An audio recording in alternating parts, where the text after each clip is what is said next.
you a sense of perspective that is just different from what is going on cable TV on any given day. But can I follow up on something? Yeah. Because, you know, you've really done a lot, I think. I mean, you signed 200+ laws into being, since you're in office. Right. You have financial reform has taken place. You got a health care. I mean, you've put 2 women on the Supreme Court. I could go on and on about your accomplishments. And yet the right wing, through Fox News and other outlets, they seem to be hijacking the narrative.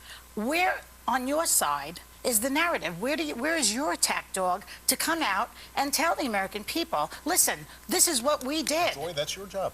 Well, I do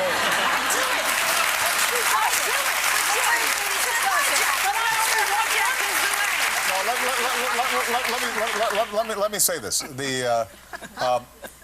When times are tough, as they have been, naturally there's going to be a political argument that's going on out there. And, you know, I volunteered for this job. And politics is not beanbag. I mean, politics is a contact sport, and you expect people going at you. And the one thing that does frustrate me sometimes is the sense that we shouldn't be campaigning all the time. You know, there's a time to campaign, and then there's a time to govern.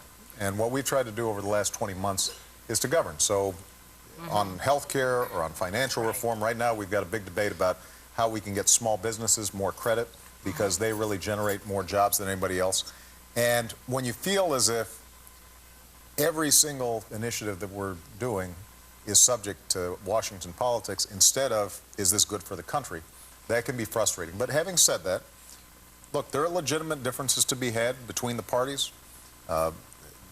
I'm not perfect, my administration's not perfect, and a lot of this criticism I try to listen to, and if I think it's fair, then we try to correct it. Now, some of it, I'll grant you, Joy, I tend not to think is fair, and that's right. Michelle doesn't think any of it's fair. No. In terms of, I want to ask you about the country, too, because, sure, you know, seeing you here, and it truly is an honor to have you here as the President of the United States.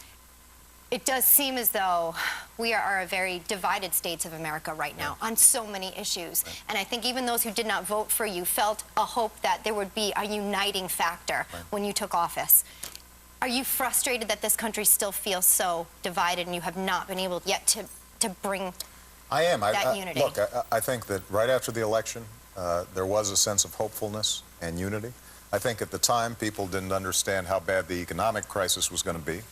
And as a consequence, I think that, you know, the politics of the economic recovery, the steps we had to take to make sure that the banking system didn't collapse, what we had to do for the auto industry so that didn't collapse, a lot of those became controversial. And unfortunately, we live at a time when a lot of times people are thinking about the next election instead of the next generation. My hope is that I've tried to set a tone in the debate that says, look, we can disagree without being disagreeable. Right. But the fact of the matter is that the media culture right now loves conflict. And if there's a story about cooperation between the two parties, that story doesn't make the news. What makes the news is somebody who says something as outlandish or outrageous as possible. That's what gets focused on. And I think, frankly, the American people would rather hear a civil debate, but that's not what they're getting a lot of times. Mr. President, we have Sherri, who was a USDA official, who was fired over this racially charged clip that was taken out of context. It was posted on a blog. When you took office, I think a lot of people thought that we were going to get beyond race, but it seems like every single day it's something racially charged. Do you think that we are still in America, America is racist? Look, I think that we have made so much progress, and I had a conversation with Sherri, wonderful woman. She's the first one to acknowledge how much progress we've made. I mean, think about her history and what she went through, her father being murdered, and her growing up in the Jim Crow South, and now she's on the phone talking to the President of the United States, and she had been on the South Lawn for a celebration of federal employees just a couple of weeks earlier. And that's a testament to the progress that we've made. What I do think happened in that situation is that a 24/7 media cycle that's always looking for controversy and oftentimes doesn't get to the facts first generated a phony controversy. a lot of people overreacted, including people in my administration. And part of the lesson that I want everybody to draw is, let's not assume the worst of other people, but let's assume the best. Let's make sure that we get the facts straight before we act. And when it comes to race, let's acknowledge that, of course, there's still tensions out there. There's still inequalities out there. There's still discrimination out there. But we've made progress, and if each of us take it upon ourselves to treat people with fairness and be able to stand in somebody else's shoes and see through their eyes and relate to where they're coming from, that we can make more progress. And when you look at the next generation, interesting, when I talk to Malia and Sasha's friends, they have healthier attitudes around these issues than Michelle and than our generation does, and we have healthier attitudes than previous generations do, and that's the progress that we want to keep on making. Because you remember, I'm sure you're old enough to remember this movie, but in 1967, guess who's coming to dinner? Sidney. I was only 6. I figured. Really? But The rest of it remember it very well. I do remember the movie. Now, do you remember Sidney this? Poitier he's smooth. Please, he's the greatest ever. But he says to his father, "You think of yourself as a Negro man, and I think of myself as a man, and that's the difference." Is that still relevant today? I ask you, what are we? Who are we? Well, we are Americans. We share common hopes, we share common dreams, we share common aspirations. We're going through common struggles. I mean, the fact of the matter is that everybody here, and I look at this audience and it's representative of the country, everybody here is connected in some fashion.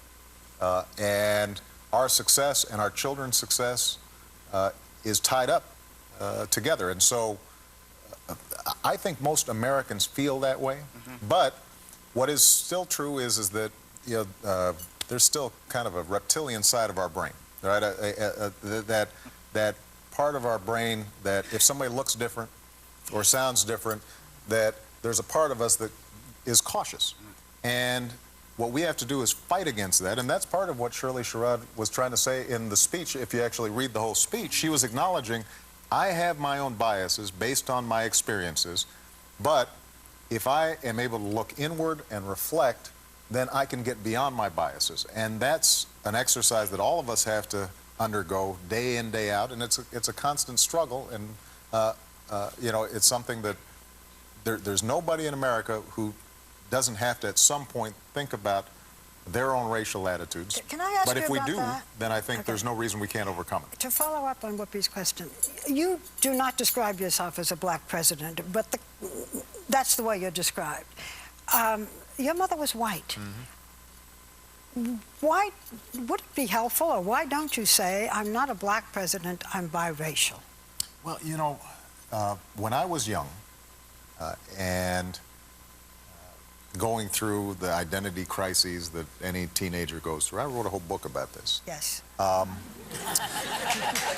with us when and the book came out. We all read it.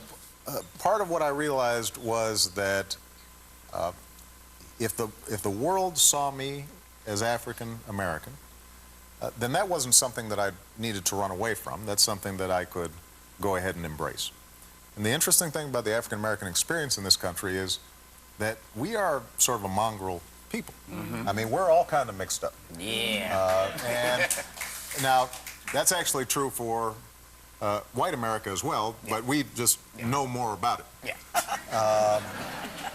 And so I'm less interested in how we label ourselves. I'm more interested in how we treat each other. And if we're treating each other right, then I can be African American, I can be multiracial, I can be, you name it. What matters is, am I showing people respect? Am I caring for for other people? That's, I think, the message we want to send. Well, if you're not sick of us yet, stick around and we'll come back. We'll be right back with President Barack Obama. Thank you.